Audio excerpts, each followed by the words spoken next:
오늘 우리에게 주시는 말씀은 레위기 16장 1절에서 34절까지 우리 전장을 함께 교독하겠습니다.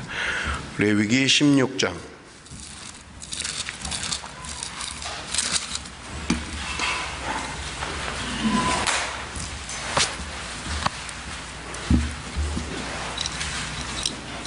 제가 지고 있는 성경 170쪽 레위기 16장 1절부터 34절까지 우리 전장을 서로 교독하겠습니다. 기록되어진 하나님의 말씀을 읽는 중에 살아계신 하나님의 음성을 친히 들으시기 바랍니다. 우리 한 절씩 교독합니다. 아론의 두 아들이 여호와 앞에 나아가다가 죽은 후에 여호와께서 모세에게 말씀하시니라.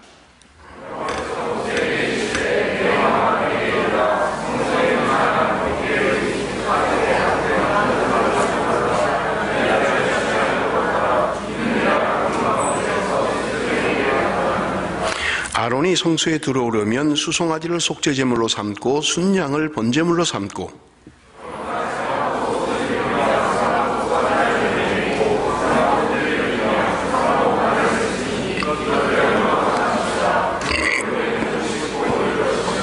이스라엘 자손의 회중에게서 속죄제물로 삼기 위하여 순염소 2마리와 번제물로 삼기 위하여 순양 1마리를 가져갈지니라.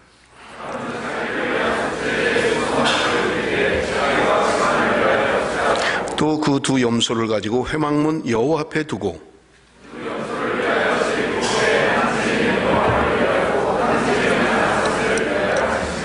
아론은 여호와를 위하여 제비 뽑은 염소를 속죄제로 드리고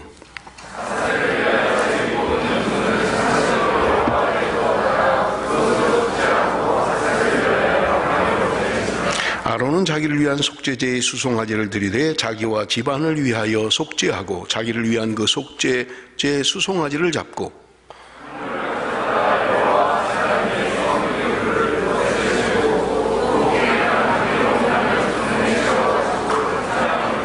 여호와 앞에서 분향하여 향연으로 증거계 위 속죄소를 가리게 할지니 그리하면 그가 죽지 아니할 것이며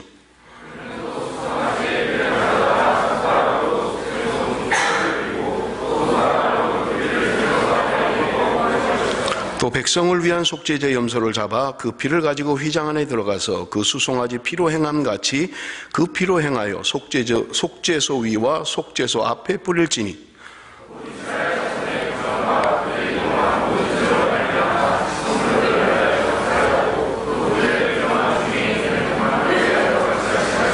그가 지성소에 속죄하러 들어가서 자기와 그의 집안과 이스라엘 온 회중을 위하여 속죄하고 나오기까지는 누구든지 회막에 있지 못할 것이며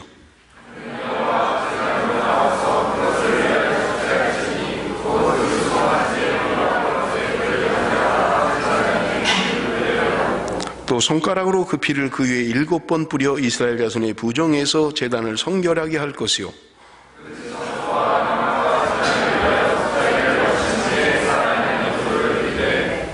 아론은 그의 두 손으로 살아있는 염소의 머리에 안수하여 이스라엘 자손의 모든 불의와 그 범한 모든 죄를 아뢰고 그 죄를 염소의 머리에 두어 미리 정한 사람에게 맡겨 광야로 보낼지니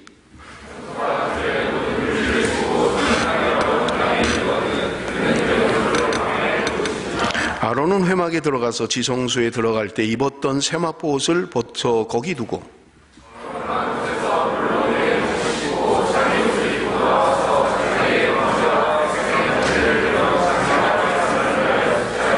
속죄제물의 기름을 제단에서 불사를 것이요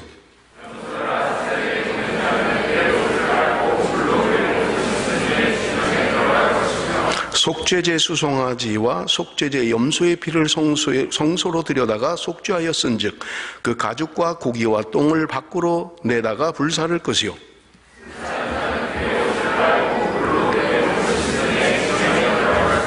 너희는 영원히 이 규례를 지킬지니라. 7째 달 곧 그 달 10일에 너희는 스스로 괴롭게 하고 아무 일도 하지 말되 본토인이든지 너희 중에 거류하는 교류민이든지 그리하라.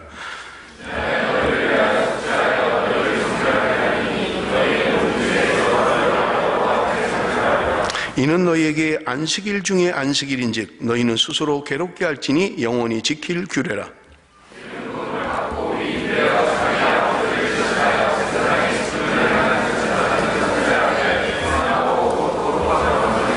지성소를 속죄하며 회막과 제단을 속죄하고 또 제사장들과 백성의 회중을 위하여 속죄할지니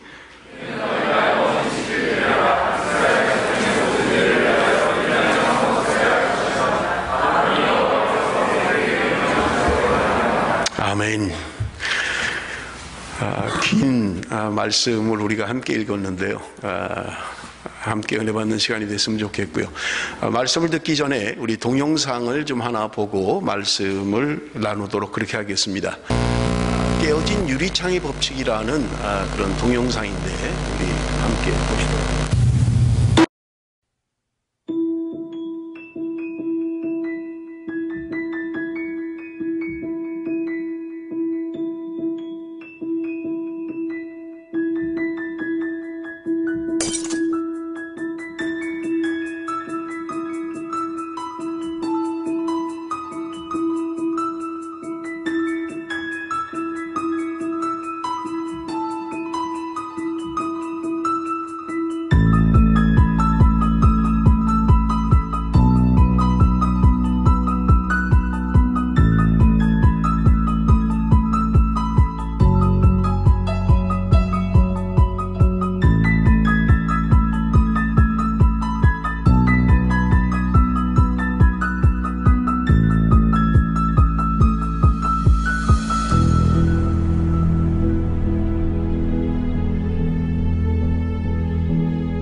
여러분, 우리가 보신 깨진 유리창의 이론이라고 하는 것은 미국의 범죄학자인 제임스 윌슨과 조지 켈링이 1982년 3월에 발표한 이론입니다. 어느 그 주차장에 똑같은 차가 두 대가 주차가 되어 있었다고 합니다. 그런데 실험을 했는데 두 차 모두 본네트를 열어놨어요. 그런데 한 차는 본네트만 열어놨고, 그리고 한 차는 본네트를 열어놓은 한 차를 앞 유리창을 돌로 약간 깼습니다.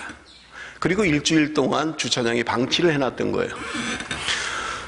여러분, 결과는 놀라운 일이 벌어졌습니다. 그냥 본네트만 열어놓은 차는 아무 문제가 없었는데 앞 유리창에 이렇게 뭔가 깨지게 해놨던 그 차는 사람들이 타이어도 빼가고 돌 던져서 유리창 다 깨고 차를 다 부시고 낙서하고 전혀 차가 못 쓸 정도로 그렇게 부셔져 있었다고 합니다. 똑같은 차예요. 그냥 한 대는 본네트만 열어놨고 한 대는 유리창을 돌을 깨진 것처럼 그렇게 해놨던 거예요. 여러분, 깨어진 유리창의 법칙이라고 하는 것은 아주 사소한 것에서 일어나는 범죄가 많은 사람들을 죄 가운데 빠지게 한다라고 하는 것이에요. 그래서 우리가 동영상을 본 것처럼 그 이론에 근거해서 1988년 미국 뉴욕은 낙서를 지우고 청소하고 깨끗이 하고 하는 것으로 말미암아서 80%의 범죄를 막을 수 있었다, 강력 범죄를 막을 수 있었다고 보고하고 있는 것입니다. 저는 이 동영상을 보면서 오늘 우리에게 주신 레위기의 말씀을 생각했습니다. 하나님은 왜 그토록 우리의 죄에 대하여 말씀하시는 걸까? 그렇게 구체적으로 죄에 대해서 말씀하시는 이유들이 뭔가라고 하는 것입니다. 그것은 다른 것이 아니라 죄는 오염되고 전염되기 때문에 그렇습니다. 아무것도 아닌 것 같지만, 그리고 지저분하고 더럽고 한 곳에 범죄가 시작되고 사람들은 그저 하찮게 그렇게 생각하기 때문에 그렇다는 말입니다.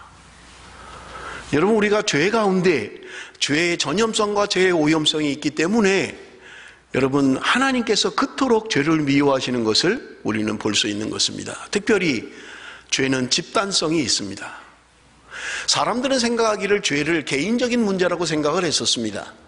그러나 역사 가운데 1차 대전과 2차 대전을 치르면서 사람들은 죄의 집단성에 대해서 관심을 갖기 시작했고, 사람들은 대다수가 함께 참여하면 죄의식을 별로 느끼지 않는다는 거예요. 벌써 10년도 넘은 일입니다만은 밀양의 여중생 집단 강간 사건이라는 게 한국에 있었습니다. 그런데 잡혀온 학생들은요, 고등학생들이었어요.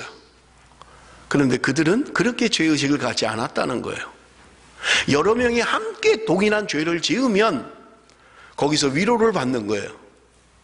죄라고 여기지 않는 거예요. 죄의 집단성을 우리는 볼 수 있는 것입니다. 그렇기 때문에 하나님께서 레위기 18장 3절에서 5절 말씀에 보면 이런 말씀들이 있는 거예요. 너희는 너희가 거주하던 애굽 땅의 풍속을 따르지 말며 내가 너희를 인도할 가나안 땅의 풍속과 그래도 행하지 말라. 하나님께서 말씀하고 있는 것입니다.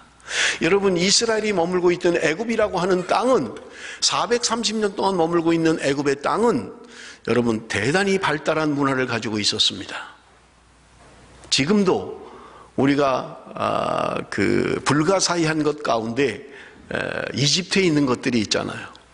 지금도 이해가 되지 않는, 이해할 수 없는 고도의 과학적인 발달. 여러분, 그들은 찬란한 문화를 가지고 있던 사람들입니다. 그런데 그 풍속을 따르지 말라는 거예요. 너희들이 앞으로 들어갈 가나안 땅에 그 풍속도 따르지 말라, 하나님이 말씀하고 있는 것입니다. 아니, 그게 뭐 어때서 좀 앞서가는 문화, 앞서가는 그런 풍속들 우리가 따라가는 게 뭐 나쁜 거야 할 수 있을 것입니다. 그런데 중요한 것은요, 그러한 것들 속에 우리의 마음이 따라가기 때문에 그렇습니다. 그렇기 때문에 여러분, 하나님께서 너희들이 애굽의 문화, 애굽의 풍습을 따르지 마라, 너희들이 앞으로 들어갈 가나안 땅에 그 풍습을 따르지 말라고 우리에게 말씀하고 있는 것입니다. 여러분, 이스라엘보다는 고도로 발달한 나라들이에요. 우리가 생각할 때 좋은 풍습과 좋은 문화를 가지고 있습니다. 본받기를 원합니다. 그러나 그것이 우리를 좀먹어버리고 만다는 거예요. 우리 한국도 마찬가지잖아요. 여러 가지 문화들이, 풍습들이 한국에 들어옵니다. 사람을 변화시키는 거예요. 사람들의 마음을 바꿔놓는 거예요. 그래서 하나님께서 그것을 금지하고 있는 것을 우리는 볼 수 있는 것입니다. 여러분, 레위기 16장은 여러분 레위기 27장 가운데 가장 중요한 부분을 오늘 우리가 다루고 있는 것입니다. 여러분, 16장 1절을 한번 보겠습니다. 아론의 두 아들이 여호와 앞에 나아가다가 죽은 후에 여호와께서 모세에게 말씀하시니라. 여러분, 지금 레위기 16장의 1절에 이야기하면서 아론의 두 아들 나답과 아비후의 범죄를 이야기하고 있는 거예요. 여러분, 그것은 레위기 10장에 기록되어 있습니다. 우리가 지난주에 설교를 했습니다만 11장에서 15장까지는 성과 속에 대한 것, 정과 부정에 대한 말씀을 하고 있는 것을 우리가 볼 수 있고요. 16장을 시작하면서 대속죄일에 대한 규정을 이야기하면서 10장의 이야기를 하고 있는 거예요. 하나님께서는 그들이 잘못된 불을 들이다가 즉사했던 것처럼 너희들이 대속죄일의 규정을 지키면서 그러한 범죄하지 않도록 하기 위해서 하나님이 미리 말씀하고 있는 것을 우리는 볼 수 있습니다. 그렇다면 나답과 아비후는 왜 다른 불을 들였을까요? 그리고 왜 그들은 그 죽음을 자초했을까요? 여러분, 우리는 생각을 좀 해야만 합니다. 아니, 그까지 뭐 하나님이 말씀하는 불이나 어디서 다른 데서 가져와서 드리는 불이나 그 불은 다 똑같은 불이지 뭐 그거 가지고 그렇게 사람을 죽일 것까지 있는가라고 생각하기 쉽습니다. 여러분, 롯의 처는 왜 죽었습니까? 뒤돌아보면 죽는다고 하는데 롯의 처는 왜 뒤돌아봤습니까? 둘 다 죽는다고 말씀하신 거예요. 너희가 다른 불을 들이면 죽는다라고 말씀하신 거예요. 너희가 뒤돌아보면 죽는다라고 말씀하시는데도 왜 그들은 뒤돌아봤습니까? 죽는다고 하는데도 왜 그들은 다른 불을 드렸습니까? 여러분, 우리는 이유를 알 수가 없어요. 성경이 말씀하고 있지 않기 때문에 그렇습니다. 롯이 왜 뒤돌아봤는지를 성경에 말씀하고 있지 않아요. 나답과 아비후가 왜 다른 불을 드렸는지 성경은 말씀하고 있지 않아요. 다만 우리는 추측할 뿐입니다. 그러나 분명한 사실은 그들이 하나님이 너희가 뒤돌아보면 죽는다라고 하는 말씀을 중하게 여기지 않았다는 거예요. 너희들이 다른 불을 드리면 죽는다라고 하는 그 하나님의 준엄한 말씀을 귀하게 여기지 않았다는 말입니다. 괜찮겠지, 이 정도야, 어때? 그럴 수 있지 않아? 라고 생각했다는 거예요. 그것이 결국 그들은 죽음을 자초하게 만들었다는 말입니다. 여러분, 말씀드린 것처럼 레위기 16장 말씀은 대단히 중요한 말씀입니다. 2절 말씀 우리 한번 같이 읽어보겠습니다. 2절 말씀 같이 읽습니다. 시작. 여호와께서 모세에게 이르시되 내 형 아론에게 이르라. 성소에 휘장한 법궤 위 속죄소 앞에 아무 때나 들어오지 말라. 그리하여 죽지 않도록 하라. 이는 내가 구름 가운데서 속죄소 위에 나타남이니라. 지금 여호와께서 모세에게 이야기합니다. 아론에게 이야기해라. 함부로 들어오지 못하도록. 어디를 함부로 들어오지 못하도록 하라는 거예요. 성소에 휘장한 법궤 위 속죄소 앞에 아무 때나 들어오지 말라는 거예요. 속죄소가 무엇입니까? 성소에 휘장한 법궤 위 속죄소라고 이야기하고 있어요. 그게 도대체 뭐예요? 여러분, 우리 좀 그 성소와 지성소를 좀 보시면 좋겠습니다. 여러분, 잘 안 보이시죠? 그 성소와 지성소의 그 구조입니다. 여러분이 바깥에 이 테두리는 담입니다. 성막, 성소, 성전의 바깥을 이렇게 막았습니다. 그런데 그 길이가 얼마냐 하면 이게 50m예요. 100규빗, 50m입니다. 이 세로가, 이 가로인가요, 이게? 제가 이 가로 세로를 정확하게 자꾸 헷갈려서. 여러분, 요게 지금 50규빗이에요. 지금으로 말하면 25m입니다. 25m, 50m. 우리 교회 성전이 25m 될까요? 제가 25m 정도 얼추 될 것 같은데, 그죠? 좀 넘을 것 같기도 하고요. 길이는 조금 좀 50m 안 되는 것 같아요. 길이는 요건 한 40m. 이 끝에까지 하면 50m가 될지 모르겠고 50m 안 될 것 같아요. 지금 우리 요 구조 정도, 교회당 정도, 이 바깥에 담이 그렇다는 거예요. 그런데 요 안에 다시 돼 있는, 물론 성전일 때는 돌로 지었습니다만은 성막일 때는 텐트였죠. 그런데 그 크기가 얼마냐면 이 끝에서 이 끝에까지가 30규빗입니다. 30규빗. 30규빗이라는 말은 15m라는 말이에요. 그 다음에 이쪽, 이 가로인가요, 이게? 세로에? 가로. 이 가로는 5m입니다. 5m, 15m. 그런데 그 중에 이 둘로 나눠져 있는데 지성소와 성소로 나눠져 있어요. 지성소는 가로 5m, 세로 5m. 5m 정도밖에 안 돼요. 아주 작은 거죠. 크지 않죠. 그 다음에 성소는 요게 10m, 5m. 그러니까 그렇게 큰 건 아니죠. 그래서 전체 해봐도 성소와 지성소를 다 합쳐도 5m, 15m밖에는 되지 않습니다. 그 중에 3분의 1을 잘라서 지성소, 그리고 나머지를 성소라고 이야기하는 거예요. 그래서 성소 안에는 금촛대가 있고 진설병이 있고 금향단, 향을 사르는 향단이 있습니다. 커튼이 쳐져 있고요. 지성소 안에는 언약궤가 있습니다. 법궤, 언약궤, 우리가 그렇게 이름을 다르게 합니다만은 똑같은 말이에요. 그런데 속죄소는 어디냐 하면 속죄소는 이 언약궤의 뚜껑을 이야기합니다. 다른 그림을 좀 보겠습니다. 여러분, 지금 이게 법궤를 이제 성경에 근거해서 만든 거예요. 근데 이 법궤가 있고 법궤 위에 덮는 뚜껑이 속죄소라는 거예요. 근데 이 뚜껑 위에는 두 그룹이 이렇게 있고 이 뚜껑을 덮습니다. 법궤 안에는 뭐가 있죠? 법궤 안에 일부 예배 때도 이야기했습니다만 우리 아론의 쌍난 지팡이가 있고요, 만나가 있고요. 일부 예배 때 청년이 그러더라고요. 돌이 있습니다. 무슨 돌이냐 그랬더니 바다 건널 때 12돌을 가져와서 넣습니다. 다 잘 갔는데 마지막에 10계명이 기록된 두 돌판이 들어있었죠. 그래서 이게 덮는 뚜껑이 속죄소다. 여러분, 그렇게 이해를 하시면 되겠습니다. 여러분, 지금 그 이전에 나오는 말씀들이 바로 그것을 이야기하고 있는 거예요.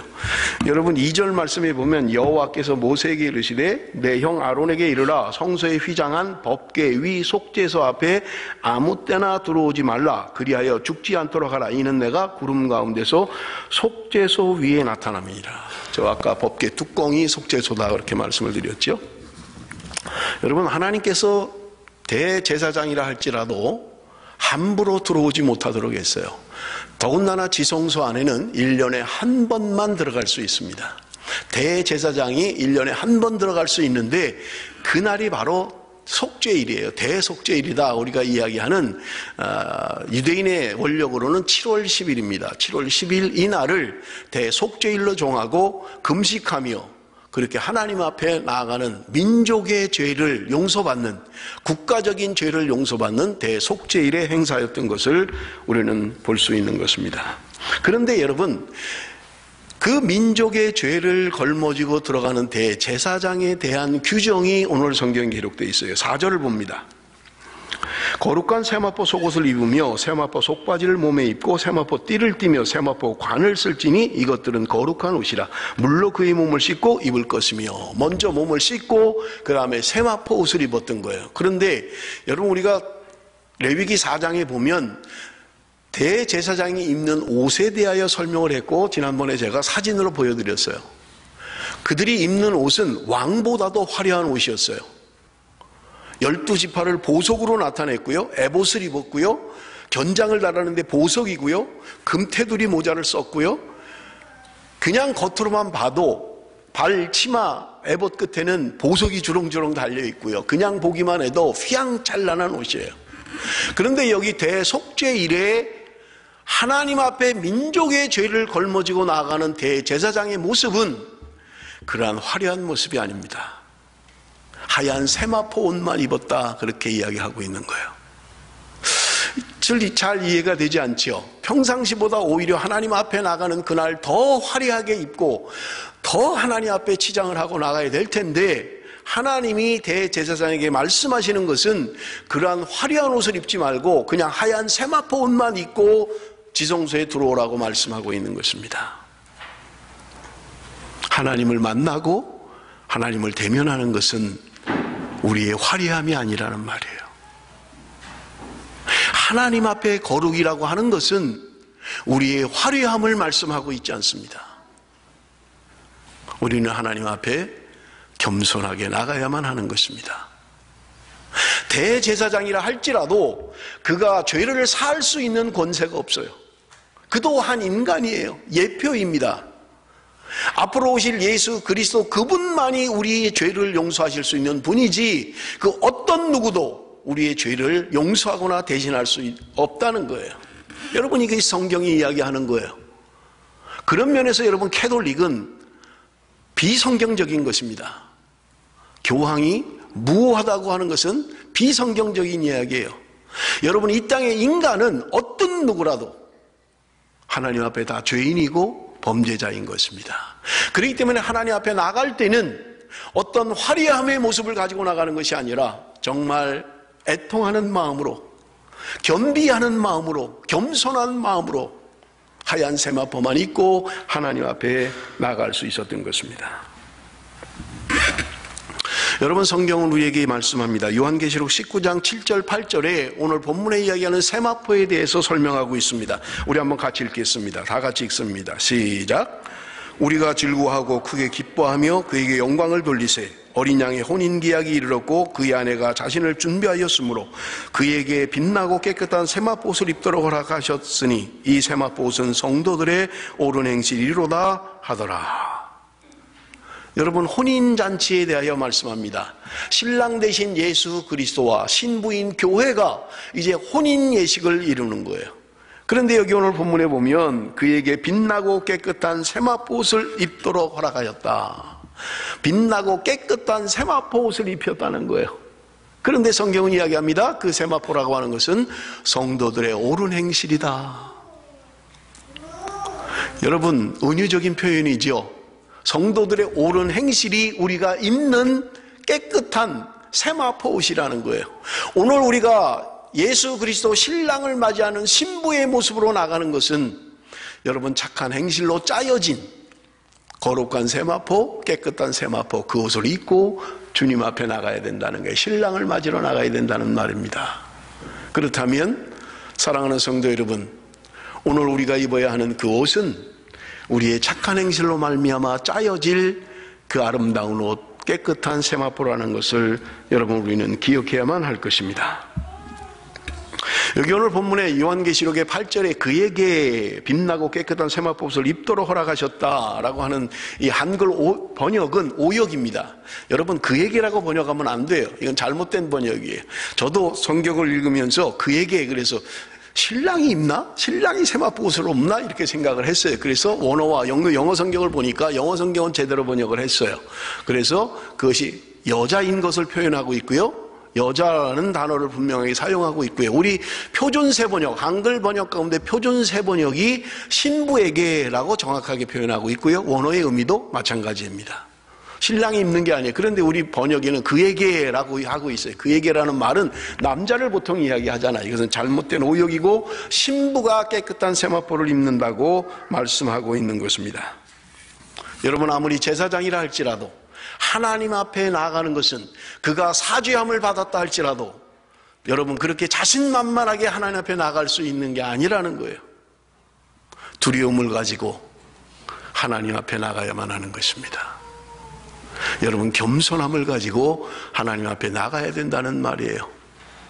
나를 둘러싸고 있는 여러분 화려한 옷을 입고 하나님 앞에 나가는 것이 아니라 내 모든 것을 내려놓고 하나님 앞에 나가야만 한다는 말입니다. 사랑하는 성도 여러분, 하나님 앞에 나갈 게 뭐가 있습니까? 우리가 하나님 앞에 가지고 나갈 수 있는 게 도대체 뭐예요? 여러분 이 땅에 아무것도 없습니다. 우리는 하나님 앞에 정결하고 깨끗하게 하나님 앞에 나갈 수 있는 것뿐입니다. 11절 말씀 우리 한번 같이 읽습니다. 11절 말씀 다 같이 읽습니다. 시작.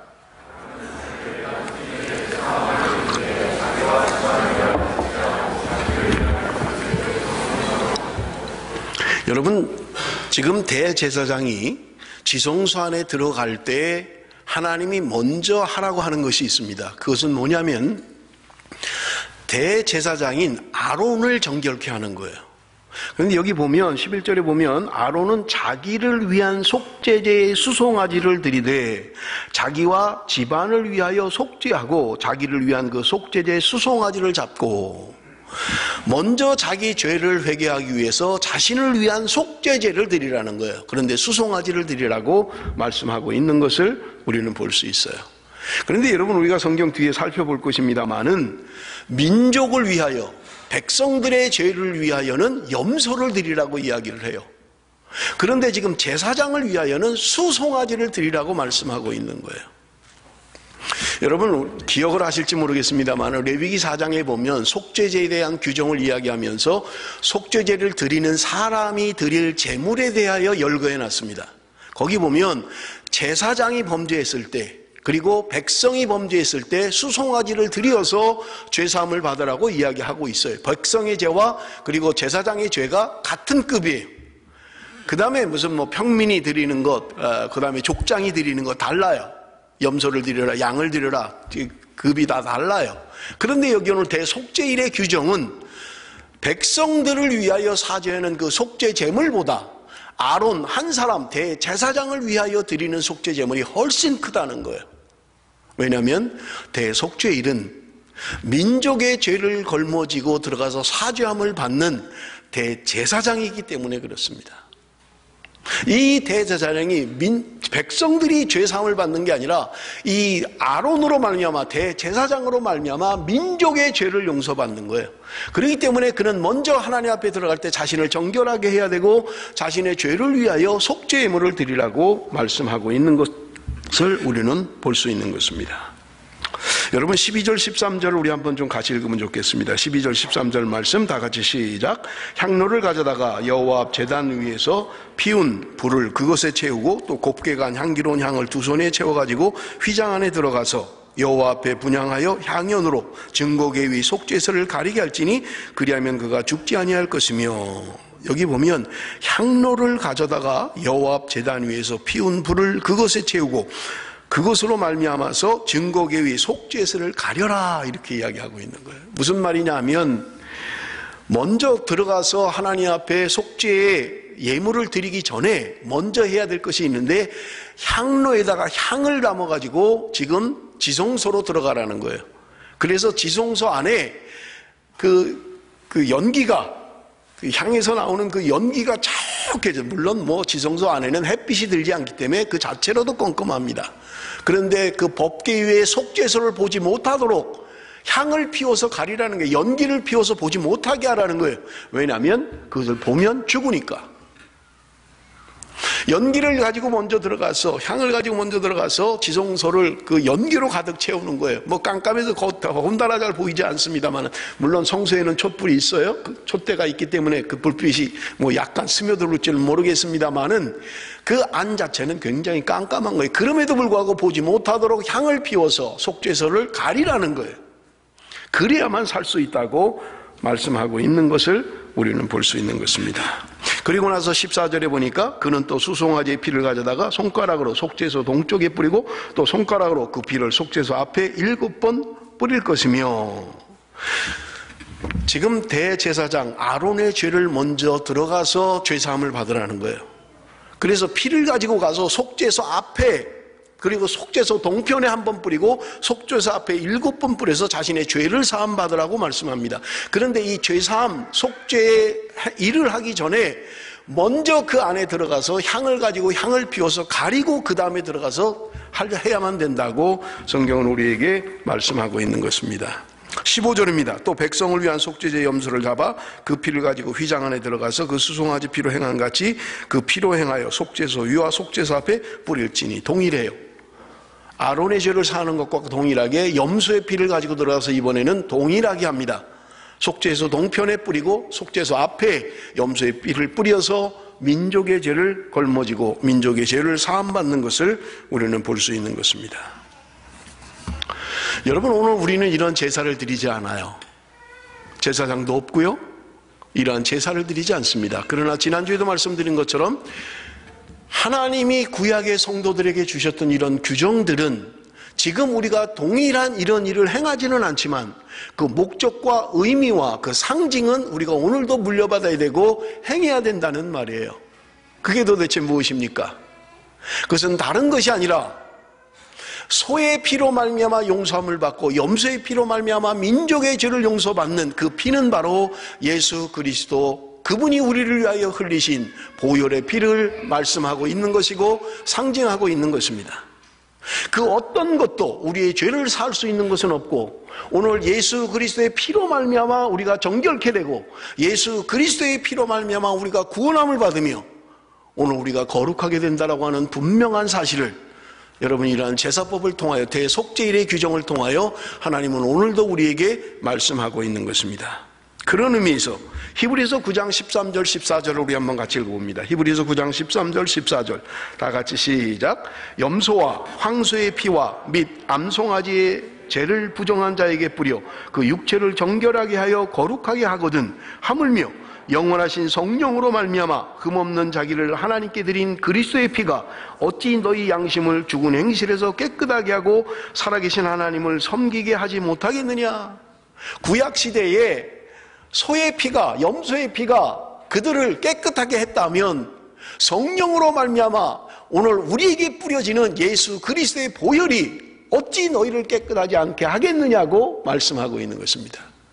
구약시대에는 소나 염소, 양의 피가 우리의 죄를 정결하게 한 것이라면 그것은 바로 예수 그리스도의 보혈을 예표하는 것이고, 오늘 우리들에게는 예수 그리스도의 피로 말미암아 우리가 정결함을 받아야 되고 속죄함을 받아야 된다고 말씀하고 있는 것입니다. 히브리서 10장 19절에서 22절 말씀을 한 번 더 읽겠습니다. 그러므로 형제들아, 우리가 예수의 피를 힘입어 성소에 들어갈 담력을 얻었나니 그 길은 우리를 위하여 휘장 가운데로 열어놓으신 새로운 살 길이요 휘장은 곧 그의 육체니라. 또 하나님의 집 다스리는 큰 제사장이 계심에 우리가 마음의 뿌림을 받아 악한 양심으로부터 벗어나고 몸은 맑은 물로 씻음을 받았으니 참 마음과 온전한 믿음으로 하나님께 나아가자. 우리의 모든 죄가 예수 그리스도, 대제사장이신 예수 그리스도로 말미암아 우리의 모든 죄가 깨끗하게 되었다는 말입니다. 예수 그리스도께서 십자가에 달려 돌아가실 때 성경은 이야기합니다. 성소와 지성소를 가로막고 있던 그 휘장이 찢어졌다고 이야기하고 있는 거예요. 여러분, 지성소 안에는 대제사장이 1년에 한 번밖에 들어가지 못하는 그곳이 그 휘장이 찢어져서 대제사장이라도 죄가 있으면 즉사하는 그곳이 휘장이 찢어짐으로 말미암아 이제는 누구든지 그 안에 들어갈 수 있다고 말씀하고 있는 것입니다. 그러므로 히브리 기자는 이야기합니다. 담대하게 하나님의 보좌 앞에 나가자는 거예요. 구약시대 때는 잘못하면 죽었어요. 법궤를 들여다만 봐도 죽었습니다. 5만 7천 명이 죽었어요. 법궤를 들여다보다가 죽었다고요. 그럼에도 불구하고 오늘 하나님께서 예수 그리스도의 십자가의 보혈로 그 휘장을 찢으시고 이제는 누구든지 담대하게 하나님 앞에 나갈 수 있도록, 제사장이라는 그 사람을 통로로 나가는 게 아니에요. 목사가 여러분의 모든 것을 통로로 사용되는 게 아니에요. 여러분 스스로 하나님 앞에 나갈 수 있는 것입니다. 여러분 자신이 하나님 앞에 나갈 수 있는 거예요. 담대하게 하나님 앞에 참 마음과 깨끗한 심령으로 하나님 앞에 나가자고 오늘 성경은 우리에게 말씀하고 있는 것입니다. 그렇다면 사랑하는 성도 여러분, 나는 예수 그리스도의 피로 깨끗함을 받았습니까? 나는 예수 그리스도의 보혈로 정결하게 되었습니까? 그렇다면 여러분, 이제는 담대하게 하나님 앞에 나갈 수 있는 것입니다. 누구든지 하나님 앞에 담대하게 나가서 하나님 앞에 기도하고 하나님 앞에 나갈 수 있다고 말씀하고 있는 것입니다. 여러분, 오늘 본문 가운데 가장 어려운 해석은 아사셀에 대한 것일 것입니다. 여러분, 우리가 보통 아사셀 염소다 그렇게 이야기합니다만은 아사셀 염소라는 건 없습니다. 아사셀을 위하여 염소를 내보내는 것뿐입니다. 여러분, 우리 한번 성경을 보겠습니다. 20절에서 22절 말씀 다 같이 읽습니다. 다 같이 시작.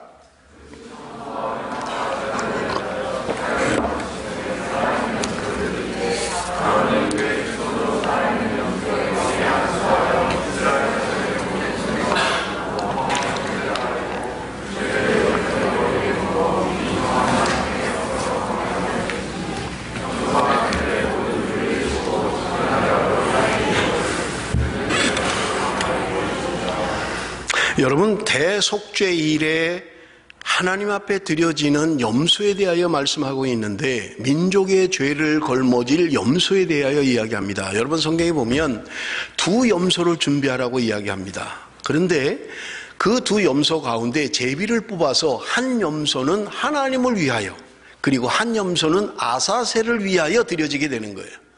그런데 하나님을 위하여 드려지는 예물은 번제로 사용되게 되고 속죄제물로 사용되는 거예요.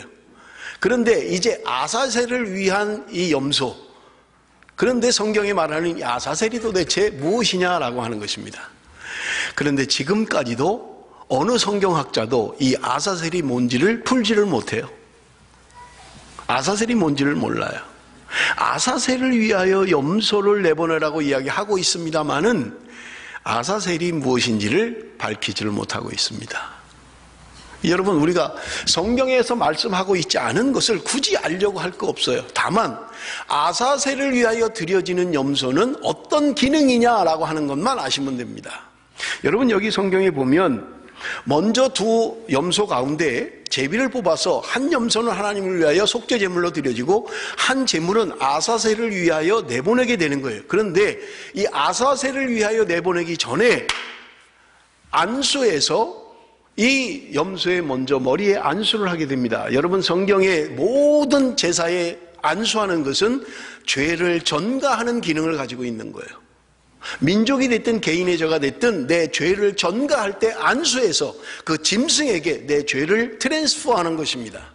그렇다면 민족의 죄를 위하여 지금 안수하는 이 염소가 이제 보내지게 되는 거예요. 그런데 여러분, 성경에 보면 좀 재미있는 표현들이 있어요. 여러분 여러분이 가지고 있는 성경 가운데 좀 우리가 볼까요?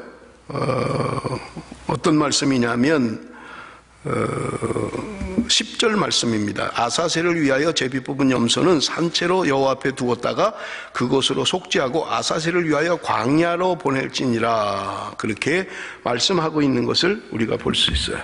그런데 여기 말씀 가운데 재밌는 표현이 뭐냐면, 우리가 읽었던 말씀 가운데 22절에 염소가 그들의 모든 부리를 지고 접근하기 어려운 땅에 이르거든 그는 그 염소를 광야에 놓을지니라. 여기 접근하기 어려운 땅에 이르거든 이라고 이렇게 표현하고 있습니다만, 개역 성경에는 재밌는 표현으로 되어 있어요. 무인지경에 이르면 이렇게 되어 있어요. 무인지경, 사람이 없는 곳에 이르면 그 염소를 이제 보내야 된다는 거예요. 그런데 개역개정은 이것을 설명을 해서 접근하기 어려운 땅에 이르거든 이렇게 이야기하고 있는 거예요. 여러분, 접근하기 어려운 땅이라는 말은 이 원어의 의미가 뭐냐면 단절의 땅을 말하는 거예요. 단절돼 버린 거예요. 그래서 여러분, 유대인 전성에 보면 이 아사셀 염소, 아사셀을 위하여 준비된 염소를 여기 성경에 보면 누가 끌고 가잖아요. 끌고 가는데 유대인 전성에는 절벽에 이르러서 그 절벽으로 떨어뜨려 버렸다는 거예요. 그 염소를 절벽에서 떨어뜨려서 죽게. 자, 그러면 여러분 보세요. 저는 이 말씀을 준비하면서 상상을 좀 해봤어요. 지금 제사장 아론이, 대제사장인 아론이 지성소에 들어가서 민족의 죄를 사함받는 것은 아무도 볼 수가 없어요. 왜냐하면 회막 안에도 아무도 있어서는 안 된다고 했던 거예요. 단지 대제사장인 아론만이 지성소 안에 들어가서 민족의 죄를 사함받았던 거예요. 그런데 이 아사셀을 위하여 보내는 염소는 모든 사람들이 볼 수 있는 거예요. 모든 사람들이 보는 앞에서 이 아사셀을 위한 염소를 이제 내보내게 됩니다. 근데 저는 좀 상상을 해봤어요. 지금 그 염소, 이스라엘 민족의 1년 동안 지은 죄, 알게 모르게 지은 죄를 걸머지고 가는 그 아사셀을 위한 염소, 그가 지금 터벅터벅 가고 있는 거예요. 모든 민족들이 쳐다보고 있는 거예요. 모든 백성들이 그를 쳐다보고 있는 거예요. 그리고 어느 순간에 드디어 시야에서 사라져버립니다. 그랬을 때 그 백성들이 어떻게 반응을 했을까? 여러분, 1년 동안 지은 민족의 죄예요.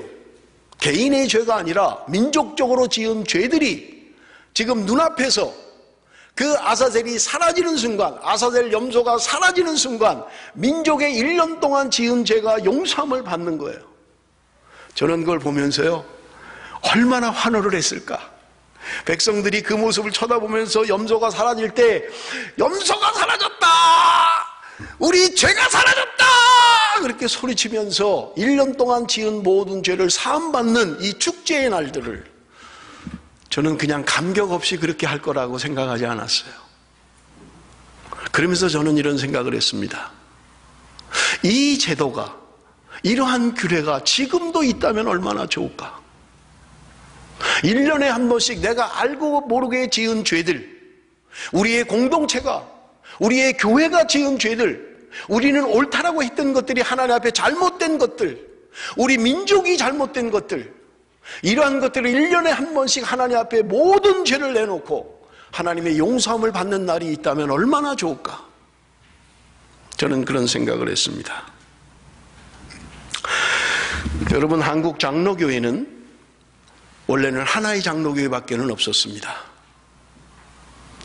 1938년 제27회 총회 9월 10일 평양 서문박교에서 27회 총회가 개최되었을 때, 그 총회는 신사참배는 우상숭배가 아니라는 결정을 해버리고 말았습니다. 물론 헌병들이 지키고 있었고요, 위협 속에 총칼을 들고 들어온 형사들이 반대할 사람들을 못 들어가게 이미 가택연금을 한 상태였습니다.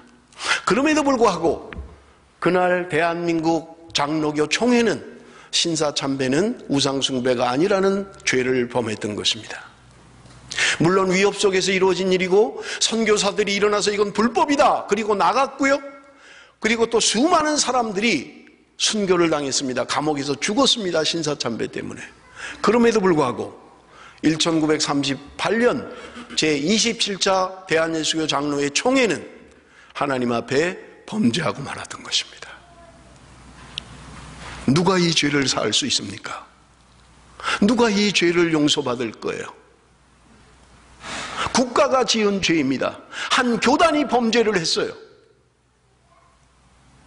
물론 생명을 걸고 끝까지 반대한 사람들이 만든 교단이 우리 교단이에요.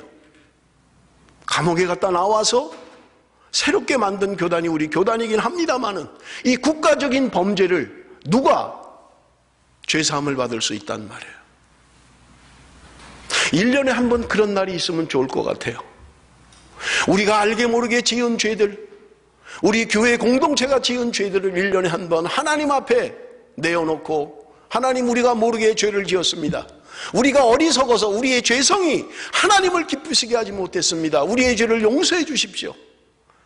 그래서 1년에 한 번 우리의 죄를 용서받고 또 새롭게 시작하는 그러한 날이 올 수만 있다면 얼마나 좋을까, 저는 생각을 했던 것입니다. 여러분, 23절에서 28절입니다. 아론은 회막에 들어가서 지성소에 들어갈 때 입었던 세마포옷을 벗어 거기 두고 거룩한 곳에서 물로 그의 몸을 씻고 자기 옷을 입고 나와서 자기의 번제와 백성의 번제를 드려 자기와 백성을 위하여 속죄하고 속죄 제물에 기름을 제단에서 불사를 것이요 염소를 아사셀에게 보낸 자는 그의 옷을 빨고 물로 그의 몸을 씻은 후에 진영에 들어갈 것이며 속죄제 수송아지와 속죄제 염소의 피를 성소로 들여다가 속죄하였은즉 그 가죽과 고기와 똥을 밖으로 내다가 불사를 것이요 불사른 자는 그의 옷을 빨고 물로 그의 몸을 씻은 후에 진영에 들어갈지니라. 대제사장 아론은 지성소에서 민족의 죄를 용서함 받고 나오면 이제 그 회막 안에서 옷을 갈아입었습니다. 지성소 안에 들어갔던 그 옷을 벗고 원래의 모습, 대제사장의 의복으로 갈아입고 그의 본래의 사명을 감당했던 것입니다. 여러분, 우리가 하나님 앞에 우리의 죄를 용서함 받습니다마는 여러분, 우리는 일상으로 돌아가야만 합니다. 언제나 은혜의 자리만 있을 수는 없습니다. 우리는 일상으로 돌아가야만 해야 돼요. 그렇기 때문에 날마다 우리의 죄를 씻으며 하나님 앞에 나가야만 하는 것입니다. 어느 날 하나님 앞에 내가 모든 죄를 용서함 받고 깨끗하고 정결하게 앞으로 나는 그렇게 살 거야. 여러분, 성경은 어느 곳에서도 그렇게 말씀하고 있지 않습니다. 날마다 우리가 살아가는 일상이 오늘 우리에게 얼마나 중요한 거룩이고 우리의 중요한 신앙인지 여러분, 성경은 우리에게 말씀하고 있는 거예요. 그래서 하나님이 만나를 주실 때도 날마다 새벽에 가서 그 만나를 거둬다가 먹으라고 말씀하셨던 것입니다. 여러분, 어느 날 왕창 먹으려고 생각하지 마세요. 아이고, 뭐 매일 3장 4장 읽어가지고 뭐 일독한다고 내가 오늘 한 일주일 그냥 아침부터 밤까지 그냥 딱 읽고 끝내버리지 뭘 그걸 뭐 매장 3장 4장 깔짝깔짝. 우린 성격상 그렇게 못해. 여러분, 그러실 거 없어요. 그냥 날마다 하십시오. 날마다 하나님 앞에 나가십시오. 우리의 일상 가운데 하나님을 인정하십시오. 일상 가운데 하나님과 함께 하십시오.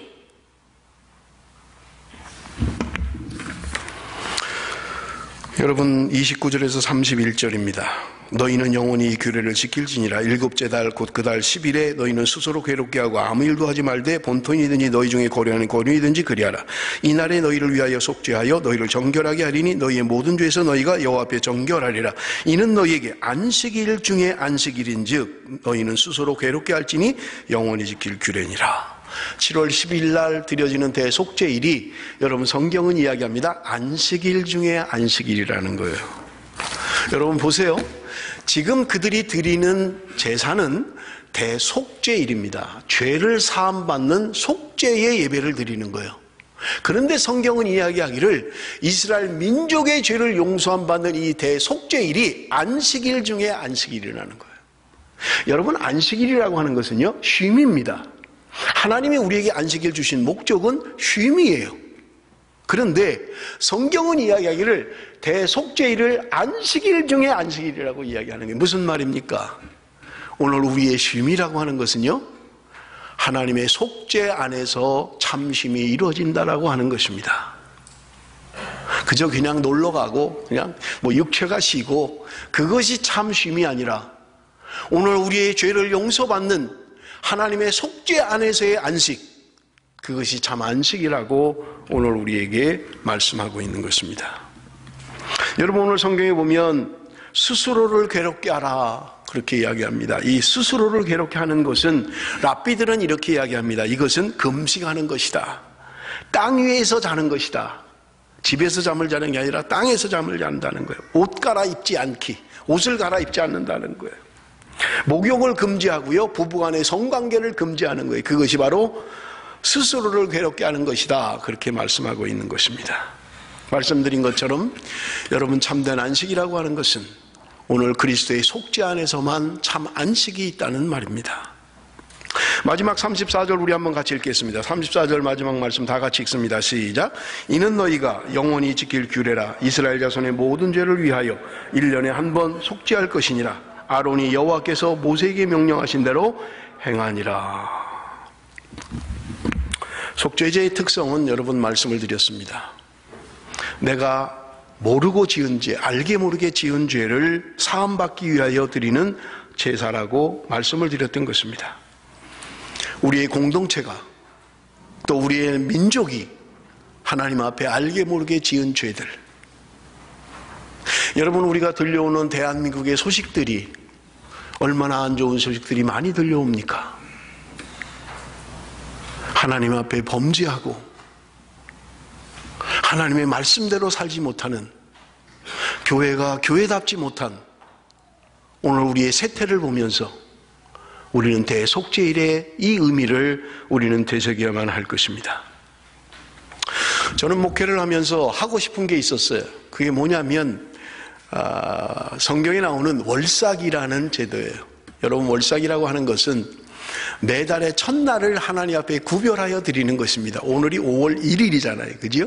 5월 1일, 5월의 첫날. 이 날을 하나님 앞에 드리는 거예요. 우리 교회가 좀 해봤으면 하는 거예요. 제가 한 2년 동안 먼저 했었어요. 혼자. 월삭 이거를 좀 내가 먼저 해봐야 되겠다. 그래서 매월 첫날이 되면 금식하면서 성경 읽는 데만 주력해야 되겠다. 그래서 한 2년 정도 그렇게 해봤습니다. 우리 교회가 기회가 되면 이런 것을 좀 하면 좋을 것 같아요. 물론 지금 우리가 지키지 않아도 되는 거예요. 월삭을 지켜라 그런 말씀 없어요. 안 해도 돼요. 우리가 무슨 지금 6월절을 지켜라 그렇게 말씀하지 않아요. 그럼에도 불구하고 오늘 우리의 신앙의 유익을 위해서 매달 첫날을 하나님 앞에 좀 구별하여 드리면 어떨까? 저는 돌아가신 시드니의 그 순복음교회 정 목사님이 들은 이야기입니다만은 매월 초가 되면 3일 동안을 금식하며 하나님 앞에 나갔다는 이야기를 들었어요. 본 사실인지 아닌지 저는 잘 모르겠어요. 굉장히 부러웠습니다. 적어도 새로 시작하는 달에 첫날을 하나님 앞에 드릴 수만 있다면 하나님이 얼마나 기뻐하실까. 저는 오늘 이 대속죄일에 대한 말씀을 준비하면서 하나님, 우리 교회에 이런 날이 좀 있었으면 좋겠습니다. 우리 민족에 이런 날이 좀 있으면 좋겠습니다. 물론 제도상으로는 없어진 거지만 우리가 어떤 날을 정해서 하나님 앞에 우리가 모르게 지은 죄들을 회개하는 이러한 날이 좀 있으면 좋겠습니다. 그러면서 제가 성경을 찾아보니까 구약 성경 사무엘상 7장에 민족의 죄를 회개하며 모였던 미스바 성회가 있는 것을 알게 되었습니다. 그런데 여러분, 아이러니하게 사무엘상 7장 말씀이 여러분 우리가 5월달 6월달 새로 큐티를 시작하는 본문의 말씀이 사무엘상이에요. 5월 6월 동안 2달 동안 사무엘상을 끝냅니다. 31장까지 끝내는 거예요. 제가 얼마나 기쁜지요.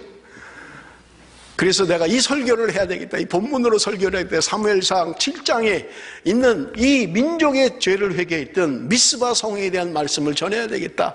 그래서 다음 주에 5월 셋째 주에 이 본문의 말씀을 가지고 여러분에게 말씀을 증거하려고 합니다.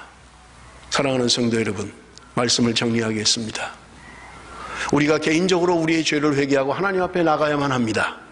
바울이 고백했던 것처럼 날마다 나는 죽어야 되고 날마다 우리를 정결케 해야 되고 내가 죽을 때 내 안에 그리스도가 살아 역사한다고 말씀하고 있는 거예요. 사랑하는 성도 여러분, 오늘 저는 설교를 시작하면서 보여드렸던 동영상의 말씀을 통해서 오늘 말씀을 결론을 맺기를 원합니다. 깨어진 유리창의 법칙, 죄는 오염이 되고 죄는 집단성을 가지고 있다는 거예요. 그런데 저는 이렇게 생각을 했습니다. 죄의 오염이 아니라 우리 거룩의 오염, 거룩의 집단성, 오늘 우리의 교회가 거룩의 오염이 되고 거룩의 전염이 되어서 집단적으로 하나님 앞에 거룩한 삶을 살아갈 수 있다면 얼마나 좋을까. 그러면서 여러분, 깨어진 유리창의 법칙 가운데 나온 말씀 여러분 기억하시는지 모르겠어요. 우리는 무언가를 이루기 위하여 큰 것을 바꿔야 한다고 생각합니다. 하지만 사소한 노력이 진짜 변화를 만들어냅니다. 아까 동영상에 나왔던 문구였어요. 저는 그 말씀 가운데 한 단어를 바꿨습니다. 우리는 무언가를 이루기 위하여 큰 것을 바꿔야 한다고 생각합니다. 하지만 사소한 노력이 진짜 믿음을 만들어냅니다. 하나님 앞에 뭔가 내가 큰 것을 생각하지 마세요. 하나님, 내가 거부가 된다면 내가 세계 선교에 이바지하겠습니다. 그거 안 하셔도 괜찮아요. 그냥 우리가 날마다 드리는 교회 선교헌금 그냥 10불, 5불, 20불 하세요. 그냥 내가 하나님의 나라를 위하여 하나님이 내게 주신 비전을 가지고 나가기를 원합니다. 안 해도 괜찮아요. 그렇게 안 하셔도 괜찮다고요. 내가 사소한 것, 작은 것, 그거 하나를 충실하게 바꾸십시오. 거기서부터 시작될 것입니다.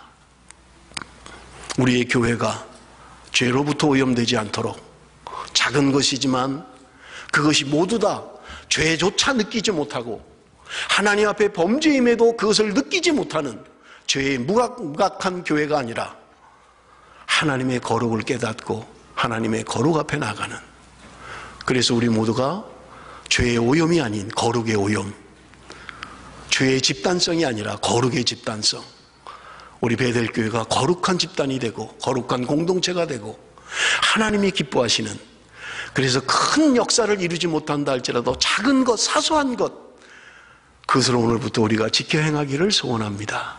여러분, 그렇게 결심하십시오. 내가 대단한 것이 아니라 작은 것부터, 하나님, 내가 예배 시간 늦지 않겠습니다. 작은 것부터 시작하세요.